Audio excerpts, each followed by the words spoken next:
بسم اللہ الرحمن الرحیم۔ شروع اللہ کے نام سے جو بڑا مہربان نہایت رحم والا ہے۔ زندگی تب بہتر ہوتی ہے جب آپ خوش ہوتے ہیں، لیکن زندگی تب بہترین ہوتی ہے جب آپ کی وجہ سے کوئی دوسرا خوش ہوتا ہے۔ مکمل انسان وہ ہے جس کے پاس نصیحت کے لیے الفاظ کی بجائے اخلاق، عمل اور بہترین کردار ہو۔ دوسروں کے بارے میں اچھا گمان رکھنا بہترین عبادت ہے۔ ایک آدمی تھا جو سمندر کے کنارے رہتا تھا۔ اس کے پاس بہت ساری کشتیاں تھیں جن کو وہ کرائے پر دیتا تھا۔ کسی نے سمندر کی سیر پر جانا ہو یا مچھوارے نے مچھلیاں پکڑنے کے لیے جانا ہو تو اس کے پاس ہر طرح کی کشتی موجود تھی۔ اس نے ایک کشتی اپنے خود کے لیے بھی رکھی ہوئی تھی۔ اس کے بچے جو شہر میں پڑھتے تھے کبھی کبھار چھٹیوں میں سمندر کی سیر کرنے وہاں آیا کرتے تھے۔ اب گرمی کی چھٹیاں ہونے ہی والی تھیں۔ اس آدمی کو اندازہ تھا کہ چھٹیاں ہوتے ہی اس کے بچے سمندر کی سیر کرنے کے لیے ضرور آئیں گے، اس لیے اس نے ایک پینٹر کو بلایا۔ اس کی کشتی کا رنگ تھوڑا تو اس نے پینٹر کو بولا کہ اس کشتی کو اچھا سا پینٹ کر دو، میرے بچوں نے چھٹیاں گزارنے آنا ہے، انہوں نے سیر کرنی ہے تاکہ یہ کشتی بہت پیاری لگے۔ اب پینٹر اپنے کام کا ماہر تھا۔ اس نے بڑی مہارت سے اس نے کشتی کو پینٹ کرنا شروع کر دیا۔ جب وہ کشتی کو پینٹ کر رہا تھا تو اس کی نظر پڑی۔ اس نے دیکھا کشتی میں سوراخ تھا۔ ایک سائیڈ سے کشتی تھوڑی ٹوٹی ہوئی تھی۔ اب وہ پینٹر زیادہ تر کشتیاں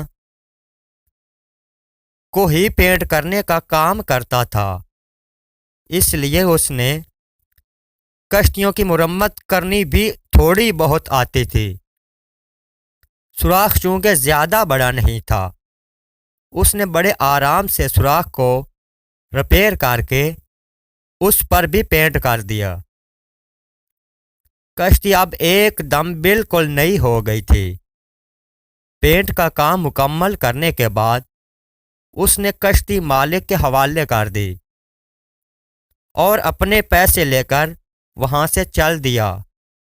کشتی کی مرمت کا ذکر اس نے مالک سے کیا ہی نہیں تھا کہ چھوٹا سا سوراخ اس کے میں کیا الگ سے پیسے مانگوں، اسے اچھا نہیں لگ رہا تھا، اس لیے اس نے مالک سے مرمت کا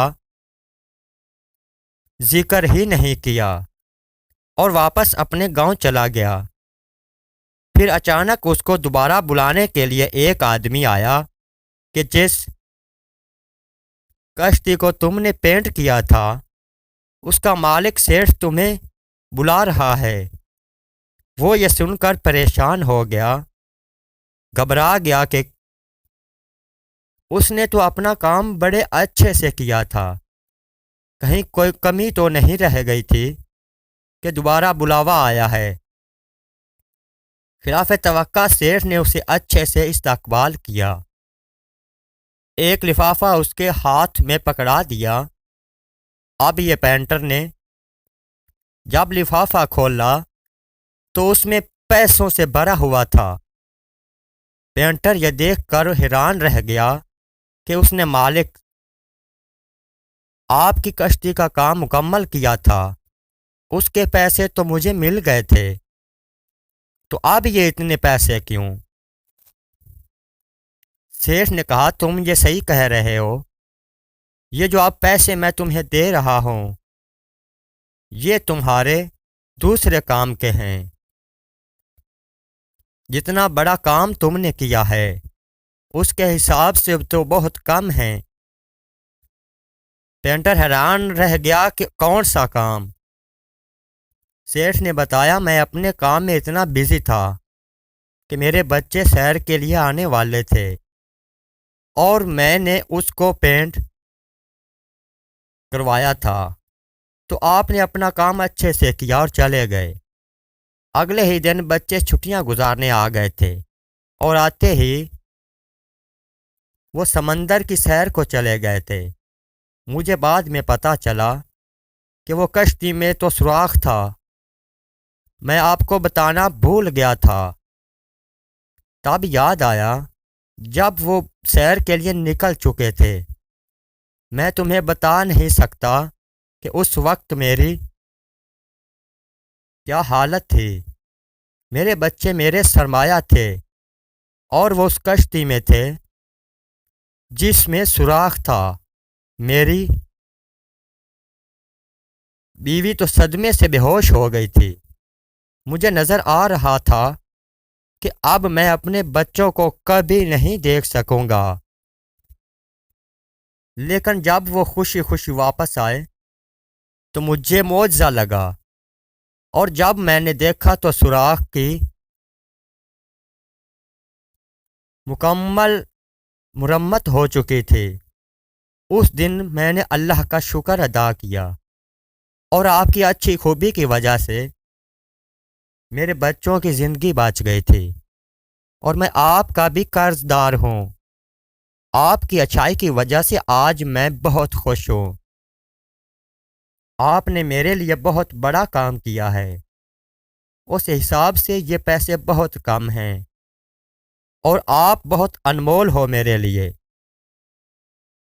آپ اپنی طرف سے اچھے کام کرتے جاؤ، اور جہاں بھی آپ کو اچھائی کا موقع ملے کبھی ہاتھ سے مت جانے دو، کیونکہ یہ دنیا والے آپ کو اچھائی کا بدلہ نہ بھی دیں تو اللہ آپ کو ضرور دے گا۔ اگر کوئی آپ کو صرف اور صرف کام کے وقت یاد کرتا ہے تو بھی پریشان مت ہوں، کیونکہ یاد رکھنا اندھیرے کے وقت ہی دیے کی ضرورت پڑتی ہے۔ رب کا شکر ادا کریں کہ اللہ نے آپ کو چراغ بننے کا موقع دیا، لوگوں کے لیے آسانیاں پیدا کر دیں تاکہ تمہارا رب تمہارے لیے آسانیاں پیدا کرے۔ اگر تم ایک پینسل بن کر کسی کی خوشیاں نہیں لکھ سکتے تو ربڑ بن جاؤ تاکہ کسی کا غم مٹا سکو۔ اپنے اخلاق کو پھول جیسا بناؤ، اور کچھ نہیں تو پاس بیٹھنے والا خوشبو تو حاصل کرے۔